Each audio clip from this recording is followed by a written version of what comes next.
শিক্ষকদের যে দাবিটা এটা সম্পূর্ণভাবে যৌক্তিক এবং এটা তাদের চাকরির অধিকার, আইনগত অধিকার। এর পরিপ্রেক্ষিতে আমি নিজেও কিন্তু একটি লিগ্যাল নোটিশ দিয়েছি। শিক্ষা কর্মকর্তা যারা রয়েছে তাদের দূরত্ব এবং শিক্ষকদের মাঝে যে দূরত্ব রয়েছে, এই দূরত্বের কারণেই এই আন্দোলনটা হচ্ছে। বাংলাদেশে আপনার 30,000-এর মতন এমপিভুক্ত শিক্ষা প্রতিষ্ঠান রয়েছে, আর সেখানে প্রায় 6 লক্ষাধিক শিক্ষক কর্মচারী রয়েছে যারা এমপিভুক্ত। কিন্তু এই বিষয়টা অনেকেই কিন্তু অবগত না। আসলে কি নিয়ে এই আন্দোলন, কেনই বা এই আন্দোলন? তারা কি বেতন নিয়ে আন্দোলন করতেছে, না বেতন পাচ্ছে না, নাকি অন্য কিছু? আন্দোলনের বিষয়বস্তুটাই অনেকের কাছে অস্পষ্ট, যদিও তারা শিক্ষকরা বারবার বলতেছে। আমি বলবো সংক্ষেপে 2006 সাল থেকে এই শিক্ষকগণ সরকারি পে স্কেলের আওতায়, পে স্কেল অনুযায়ী শতভাগ বেতন পায়। মানে স্বায়ত্তশাসিত প্রতিষ্ঠান, আধা সরকারি, সরকারি প্রতিষ্ঠানের কর্মকর্তা কর্মচারীরা যে বেতন পায়, একই রকম এই শিক্ষকগণ, কর্মচারীগণ বেতন পায়। এখন তাদের বক্তব্য হলো, যদি আমরা অন্যান্য প্রতিষ্ঠানের ন্যায় পে স্কেলের আওতায় 100% বেতন পাই, তাহলে আমাদের বাড়ি ভাড়া, চিকিৎসা ভাতা, উৎসব ভাতা, সেটাও তো আমরা পে স্কেলের আওতায় আসবো। এটা তো 100% যৌক্তিক এবং আইনগত এটার ভিত্তি রয়েছে, লিগ্যালিটি রয়েছে। তো এক্ষেত্রে আমি শুরু থেকেই বলেছি যে শিক্ষকদের যে দাবিটা এটা সম্পূর্ণভাবে যৌক্তিক এবং এটা তাদের চাকরির অধিকার, আইনগত অধিকার। এর পরিপ্রেক্ষিতে আমি নিজেও কিন্তু একটি লিগ্যাল নোটিশ দিয়েছি 10 তারিখে, যে তাদের এইটা যাতে দিয়ে দেওয়া হয়।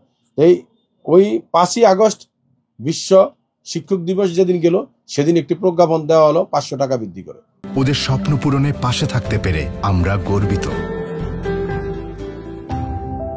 তাদের বক্তব্য হলো, আইনগতভাবে হলে তারা 45% বাড়ি ভাড়া পায়। শিক্ষকদের বক্তব্য হলো, আমাদেরকে 45% না দেন, এখন আমাদেরকে 20% দিয়ে দেন। তা আমি মনে করি যে যারা এই যে এখন শিক্ষকদের দাবি দেওয়া দিন দিন আরো কঠোর হচ্ছে, অনশনের দিকে যাচ্ছে, তারা অবস্থান নিচ্ছে, প্রতিষ্ঠান বন্ধ হয়ে আছে, এই প্রতিষ্ঠানে স্কুলের ঘরের শিক্ষকদেরকে রাস্তায় নামিয়ে দেওয়া, এই শহীদ মিনারে ঘুমানোর জন্য যে পরিস্থিতি তৈরি করেছে, এটা আমাদের জন্য কারোর জন্যই কাম্য নয়। আমরা অনেক সময় দেখি যে বিভিন্ন ফেসবুকে, মিডিয়া দেখি শিক্ষকদের ঘোড়ায় চড়িয়ে বিদায় জানাচ্ছে। তো এখন যদি শিক্ষকদের এই অবস্থা হয়, যে শিক্ষকদের দাবি আদায় করার জন্য তাদেরকে রাস্তায় নামতে হচ্ছে, অনশন করতে হচ্ছে, কালো পতাকা হাতে নিতে হচ্ছে, তাহলে তাদেরকে তো ভিন্ন জায়গায় নিয়েছে, একটা পোস্টার জায়গায় নিয়েছে। তা আমি বলবো, যারা কর্তৃপক্ষ রয়েছেন তাদের কোনো উদাসীনতা রয়েছে কিনা সেটা দেখতে হবে, অথবা এই শিক্ষকদেরকে মাঠে রাখার জন্য সামনে নির্বাচন, এই নির্বাচনে কোনো পক্ষে কোনো সুযোগ নেওয়ার চেষ্টা করতেছে কিনা, শিক্ষকদেরকে মাঠে রাখতেছে না, এটাও সরকারকে খতিয়ে দেখতে হবে।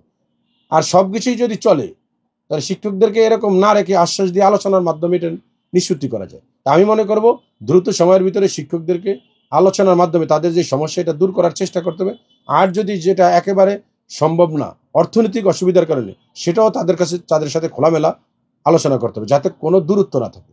শিক্ষক এবং যে শিক্ষা কর্মকর্তারা রয়েছেন, সচিবালয়ে রয়েছেন, তাদের মাঝে দূরত্ব দেয়। শিক্ষা সচিব এবং শিক্ষা কর্মকর্তা যারা রয়েছেন তাদের দূরত্ব এবং শিক্ষকদের মাঝে যে দূরত্ব রয়েছে, এই দূরত্বের কারণেই এই আন্দোলনটা হচ্ছে বলে আমি মনে করি।